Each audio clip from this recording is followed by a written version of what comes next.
Hi guys, this is Balamurugan Ramalingam here. நம்ம ஒரு கோடி டார்கெட் பண்ணிகிட்ருக்கோம். இதோட டே பார்த்திங்கன்னா 15. இது பார்த்திங்கன்னா ஃபுல் வீடியோ. இதில் நம்ம என்னோடய direct mutual fund portfolio, direct stock portfolio, direct US stock portfolio உங்களுக்கு ஷோ பண்ணலான்னு இருக்கேன். உங்களுக்கு ஏதாச்சும் டவுட் இருந்தால், இன்வெஸ்ட்மெண்ட்டில் ஏதாச்சும் டவுட் இருந்தால் என்கிட்ட கமெண்ட் பண்ணுங்கள்.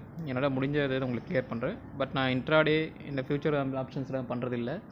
அதை பற்றி மட்டும் கேட்காதீங்க. இப்போ நீங்கள் பார்க்குறது பார்த்தீங்கன்னா டேரெக்ட் ஸ்டாக் போர்ட்ஃபோலியோ. இதில் நான் ஓவரால் இன்வெஸ்ட் பண்ணது பார்த்தீங்கன்னா 1,29,479. ப்ராஃபிட் பார்த்தீங்கன்னா 70,000 கிட்டே இருக்குது. கரண்ட் வேல்யூ பார்த்தீங்கன்னா 2 lakh கிட்டே இருக்குது. இன்றைக்கி டே ப்ராஃபிட் பார்த்தீங்கன்னா அரௌண்ட் உங்களுக்கு ஒரு 1000 கிட்ட நெகட்டிவில் இருக்குது. இதில் நான் இன்வெஸ்ட் பண்ணுற ஸ்டாக் இது ஜஸ்ட்டு ஃபார் எஜுகேஷ்னல் மட்டும்தான். இதுக்கு நீங்கள் பார்த்து நீங்கள் சேம் அப்படியே நீங்கள் இன்வெஸ்ட் பண்ணணும்னு அவசியம் இல்லை. ஏன்னா இது நான் இன்வெஸ்ட் பண்ணுறது 2021 பண்ணிகிட்ருக்கேன். அதனால் இந்த ஆவரேஜ் ப்ரைஸ் இருக்கிறதுனால இருந்தாலும் பார்த்தீங்கன்னா என்னோடது நெகட்டிவில் இருக்குது நிறைய ஸ்டாக். இதை பார்த்து நீங்கள் இன்வெஸ்ட் பண்ணுறாங்க. உங்களோட ரிசர்ச் பண்ணிவிட்டு உங்களுக்கு நாலேஜ் கெயின் பண்ணிவிட்டு அதுக்கப்புறம் நீங்கள் இன்வெஸ்ட் பண்ணுங்கள். ஏதாச்சும் டவுட் இருந்தால் நீங்கள் கமெண்ட்டில் கேளுங்க. நெக்ஸ்ட்டு என்னோடய மியூச்சுவல் ஃபண்ட் போர்ட்ஃபோலியோ காட்டுறேன் உங்களுக்கு. இது என்னோடய மியூச்சுவல் ஃபண்ட் போர்ட்ஃபோலியோ. இதுவும் பார்த்தீங்கன்னா 2021 பண்ணிகிட்ருக்கேன். இதில் நான் இன்வெஸ்ட் பண்ணது பார்த்தீங்கன்னா 1,63,237. இப்போது கரண்ட் வேல்யூ பார்த்தீங்கன்னா உங்களுக்கு 1,99,980 இருக்குது. இதில் ப்ராஃபிட் மட்டும் பார்த்தீங்கன்னா 36,743 இருக்குது.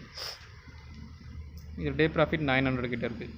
இதெல்லாம் நான் எஸ்ஐபி பண்ணுற மியூச்சுவல் ஃபண்ட்ஸ். இதை சேம் நீங்கள் பண்ண அவசியம் இல்லை. முடிஞ்ச வரைக்கும் நீங்கள் நிஃப்டி 50லேயே பண்ணுங்கள்.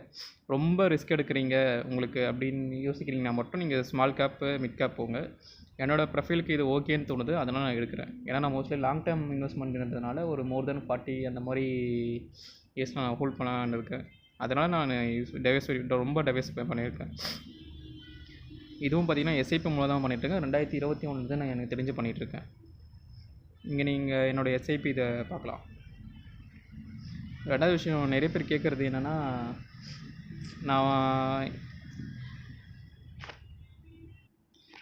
நீங்கள் இதில் இன்வெஸ்ட் பண்ணுறீங்க, எந்த ப்ரோக்கர் இன்வெஸ்ட் பண்ணுறீங்க என்ன கேட்குறீங்க.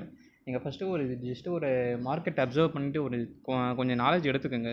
அதுக்கப்புறம் நீங்கள் சர்ச் பண்ணுங்கள் உங்களுக்கு எது சூட் ஆகும், எந்த ப்ரோக்கர் லோ கமிஷனில் இருக்காங்க. மியூச்சுவல் ஃபண்டும் அதே மாதிரி தான். முடிஞ்ச வரைக்கும் டேரெக்ட் பிளான் சூஸ் பண்ணுங்கள், ரெகுலர் பிளான் போகாதீங்க. ஏன்னா அது நம்ம ஸ்டார்டிங்கில் எதுவுமே தெரியாது. பட்டு ரொம்ப வருஷம் கழிச்சு பார்த்திங்கன்னா அந்த ரெகுலர் பிளானில் அதுவே ரொம்ப அதிகமாக இருக்கும் கமிஷனு. நெக்ஸ்ட்டு பார்த்திங்கன்னா யூஎஸ் ஸ்டாக் போர்ட்ஃபோலியோ ஷோ பண்ணுறேன். இங்கே நீங்கள் பார்க்குறது என்னோடய யூஎஸ் ஸ்டாக் போர்ட்ஃபோலியோ. இதில் நான் இன்வெஸ்ட் பண்ணது பார்த்திங்கன்னா $394, ப்ராஃபிட் $136. ஓவரால் வேல்யூ பார்த்திங்கன்னா $520 இருக்குது. இது இந்தியன் வேல்யூவில் பார்த்திங்கன்னா அரௌண்ட் ஒரு 47,000 கிட்டே இருக்குது. இது ரொம்ப வாலட்டிலிட்டி இருக்க மார்க்கெட், யூஎஸ் மார்க்கெட் பொறுத்த வரைக்கும். அதில் நீங்கள் இன்வெஸ்ட் பண்ணுறீங்கன்னா பார்த்துக்கு ரொம்ப நீங்கள் ரிஸ்க் எடுக்கிற மாதிரி. நேற்றே பார்த்தீங்கன்னா என்னோடது 8 கிட்டே மைஸ்ட்டில் போயிருக்கு. Bank of America, Amazon, Tesla, Google, Apple இதெல்லாம் பார்த்தீங்கன்னா நான் இன்வெஸ்ட் பண்ணுற ஸ்டாக்ஸ். அப்புறம் வேறு ஏதாச்சும் டவுட்டு தான் நீங்கள் கேளுங்க. நான் எதனால் என் போர்ட்ஃபோலியோ இந்த மாதிரி நான் ஷோ பண்ணிகிட்டு இருக்கேன் அப்படின்னு நீங்கள் கேட்கலாம். ஏன்னா இப்போ என்ன மாதிரி பார்த்தீங்கன்னா எல்லோரும் இன்வெஸ்ட் பண்ண ஸ்டார்ட் பண்ணணும். இன்வெஸ்ட்மெண்ட்ன்றது பார்த்திங்கன்னா ரொம்ப முக்கியமானது. அதுவும் இந்த மாதிரி இப்போது ஃப்ரண்ட் எண்டில் இருக்கவங்க, ரொம்ப என்ட்ரி லெவல் ஜாபில் இருக்கவங்களுக்கு கண்டிப்பாக இன்வெஸ்ட்மெண்ட்ன்றது ரொம்ப முக்கியமானது. அதனால் முடிஞ்ச வரைக்கும் இன்வெஸ்ட் பண்ணுங்கள். பட் ஆனால் இன்ட்ராடே அந்த மாதிரி எதுவும் போயிடாதீங்க. அதே மாதிரி பார்த்தீங்கன்னா காசு கொடுத்து நீங்கள் கிளாஸ் போகிறது அந்த மாதிரி அவாய்ட் பண்ணியிருந்தீங்க. நீங்களே முடிஞ்ச வரைக்கும் ஓனாக ட்ரை பண்ணுங்கள். இது பார்த்திங்கன்னா ஓவரால் போர்ட்ஃபோலியோவில் 2,04,00,000 பார்த்திங்கன்னா டேரெக்ட் ஸ்டாக்கோடது. மியூச்சுவல் ஃபண்ட் பார்த்திங்கன்னா 1,99,980. யூஎஸ் ஸ்டாக்கோடது பார்த்திங்கன்னா 47,300. ஓவரால் பார்த்திங்கன்னா உங்களுக்கு 4,47,680 இருக்குது. இப்போ நம்ம ஃபஸ்ட்டு மைல்ஸ்டோன் 5 lakh ரீச் பண்ண பார்த்திங்கன்னா இன்னும் 52,320 இருக்குது. நீங்களும் இந்த மாதிரி சின்னதாக இன்வெஸ்ட் பண்ண ஸ்டார்ட் பண்ணுங்கள். இப்போ உங்களுக்கு 5 lakhsன்றது சில பேருக்கு பெருசாக தெரியலாம், சில பேருக்கு ரொம்ப கம்மியாக தெரியலாம். ஆனால் என்னை பொறுத்த வரைக்கும் கேட்டிங்கன்னா ரொம்ப பெருசு தான். என்ன ரீசனாக நான் 2021 பண்ணிகிட்ருக்கேன். நீங்களும் ஸ்டார்ட் பண்ணும்போது சின்னதாக தெரியும். பட் நீங்கள் சீக்கிரமாக ஸ்டார்ட் பண்ணுங்கள். ஸ்டார்ட் பண்ணிவிட்டு நீங்களும் உங்களுக்கு வெல்த்தை பில்ட் பண்ணுங்கள்.